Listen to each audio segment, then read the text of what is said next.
EKS also supports ARM instances, which means you can deploy ARM-based worker nodes inside your cluster, and you can run containers and applications if they have ARM-based image.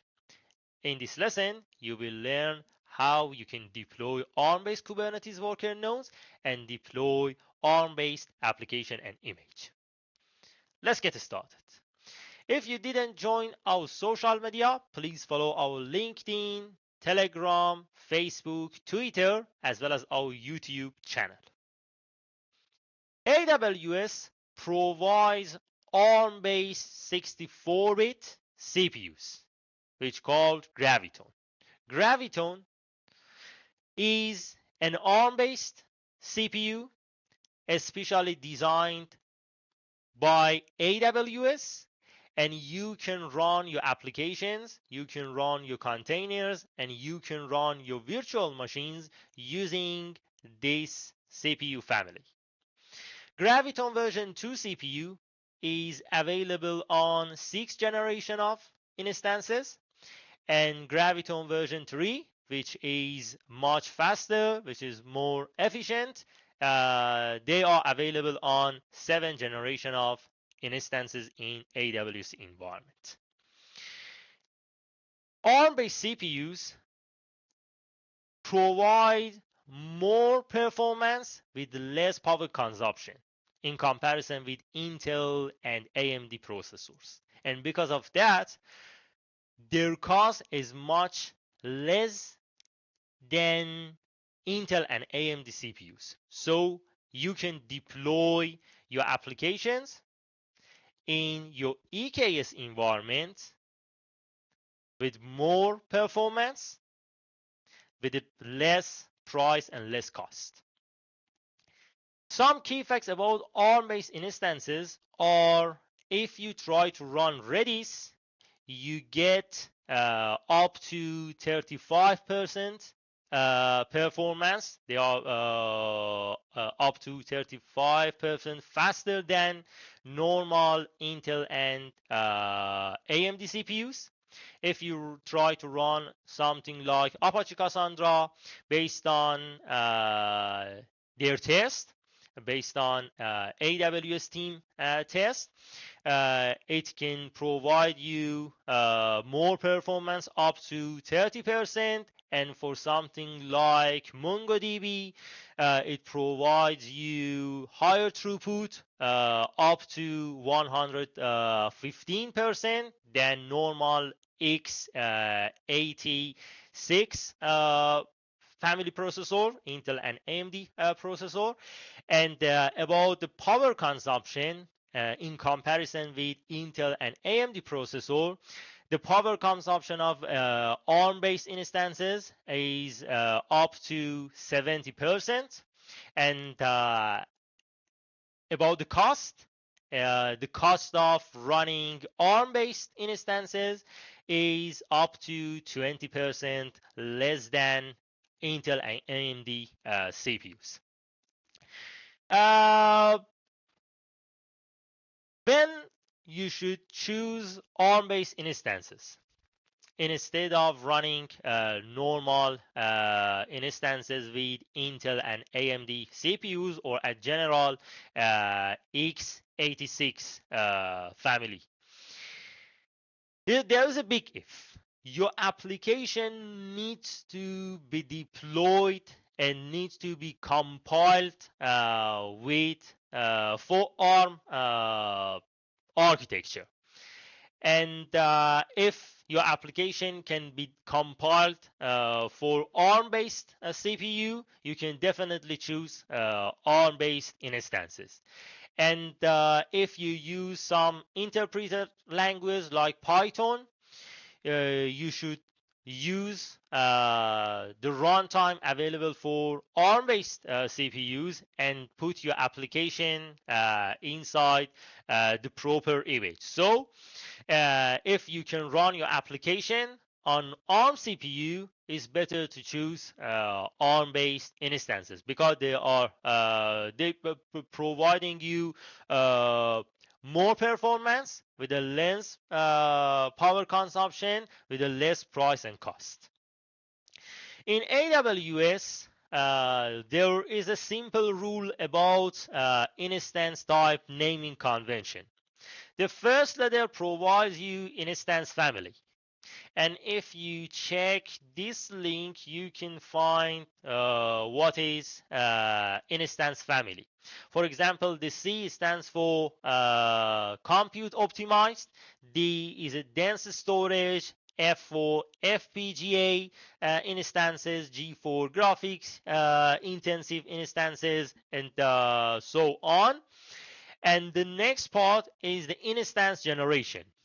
If you want to use Graviton 2, you should choose 6th generation. If you want to use Graviton 3, which is much better than Graviton 2, you should use 7th generation. And the next letter is processor family, which is it can be I for Intel processor, A for AMD processor, and G for Graviton processor. And keep in mind, Graviton processor is ARM-based instance, is an ARM-based processor.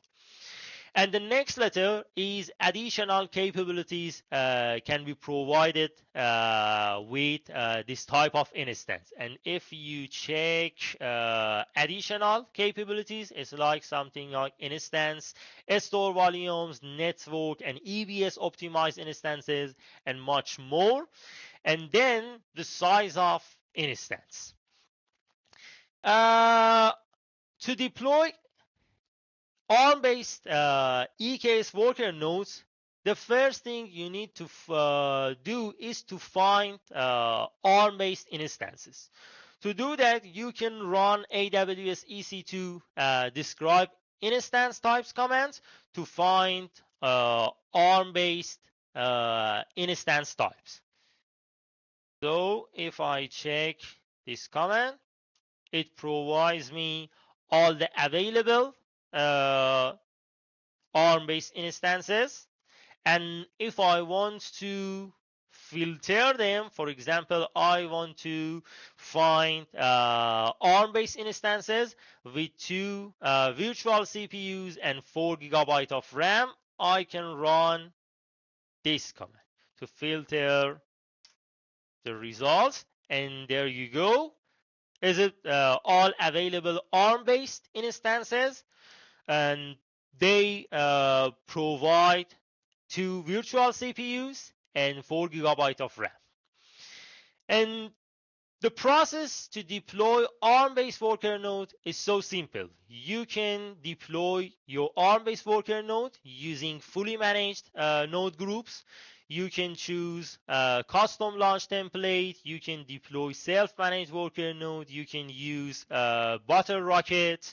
You can use Spot instances, and ARM-based worker nodes can be deployed using all the available methods. And if you want to learn them, just check the previous lessons. So to deploy some worker nodes using ARM, I can create my node group using AWS EKS create node group command. And the thing is, I have to mention the instance type, and I have to mention the AMI type for my Linux distribution. And in that case, as you can see, I choose one of available instance type, and I choose Amazon Linux version 2, but for ARM CPU, not for Intel and AMD CPUs. So let me create a node group for cluster critical workloads like add-ons. And after that, we can create another node group for our normal applications. Okay, now if we check our EKS cluster, we can check as you can see right now, 2 node groups are creating, and if we check our EC2 dashboard in instances, you can see they will be deployed as soon as possible.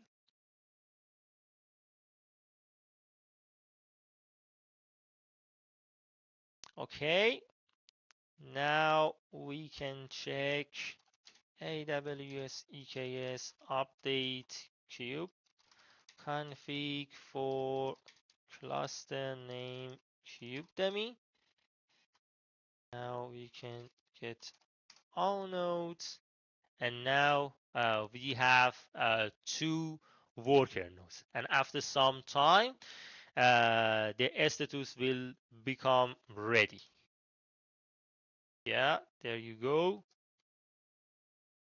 System worker nodes are ready, and after some time you can see our application worker nodes are also ready. Now it's time to deploy a simple application. If I try to deploy an image which hasn't any ARM-based image, so we will face with some issue.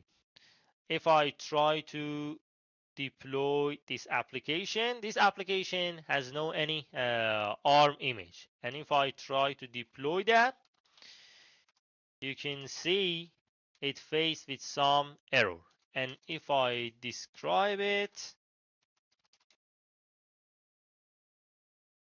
you can find it provides some error which is related to the image is not available, and the current available image cannot be run on ARM CPU. And if we try something else, for example, running Redis, because Redis image provide ARM as well, you can see it get deployed without any error. In the same cluster, you can deploy some worker node using Intel and AMD CPUs, as well as some worker nodes with ARM processors. And there is no any issue to have both of them in the same cluster. And EKS automatically add a label to your worker node to provide some information about their architecture. So to find that, we can use this command. We can use this command to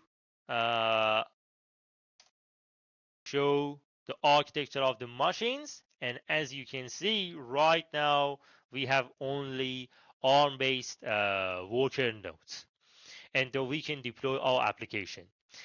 In addition to the worker nodes we have, we can also deploy our normal Intel or AMD-based CPUs. And the other thing about the applications, the add-ons right now we have, if we check, you can see AWS VPC CNI is also available for ARM processor.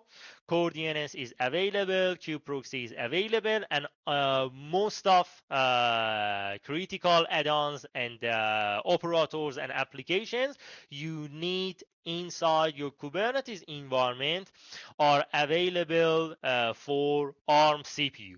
So it's a good thing to consider about running ARM-based Kubernetes cluster, because it provides you more performance with less consumption, with less cost, and it can significantly reduce your running cost and your cloud cost in AWS environment.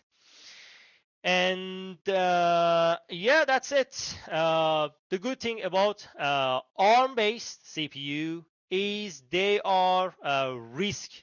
They follow RISC architecture, and instead of Intel and AMD processor, which they follow CISC, CISC architecture. So because of this reason, because they following reduced instruction set model, they are much faster. They using less power, less resources, and they are quite cheaper than CISC architecture.